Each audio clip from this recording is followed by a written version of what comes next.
usually they're crimes of opportunity in the sense that there's a security breakdown and someone can get very close to the president or within, within the realm of being able to stab or shoot them. Like the guy who shot Lincoln got into his booth at the Lincoln Theater. John F. Kennedy, there was no one checking on the book depository when Oswald opened fire right above the president. In the Reagan assassination attempt, John Hinckley got within 15 feet of the president of the United States, standing behind a rope line that no one had been screened to enter, right? George Wallace, presidential candidate in 1972, walked up a rope line and back down a rope line, giving Arthur Bremer the time to decide he would shoot him. It's quite astonishing. That's usually what happens, is that you get, they're just moments of opportunity that these gunmen take advantage of.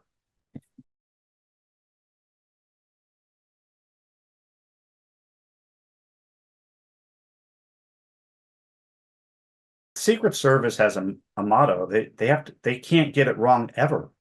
They have to get it right 100 out of 100 times. If they get it right 99 out of 100 times, that other time could lead to someone being killed or badly hurt, as is the case here, right? They screwed up, or whoever was responsible for that building screwed up. And yet they have to put that aside. They can't just stop and be like, oh, we screwed up, keep shooting. And so they did what they had to do. The protocol in such situations like this is that cover and evacuate. They don't pull out guns and start shooting back. That's someone else's job. The men on the detail, the men and women on the presidential detail, the ones wearing the blazers with the earpieces who kind of surround Trump, they surrounded him not just to get him moving. They were human shields.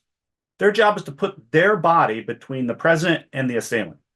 So they surrounded him, covering him, dragging him away because, he was like, I want my shoes. He didn't want to leave. He wanted to finish, and getting him into the armored vehicle, the safest thing there.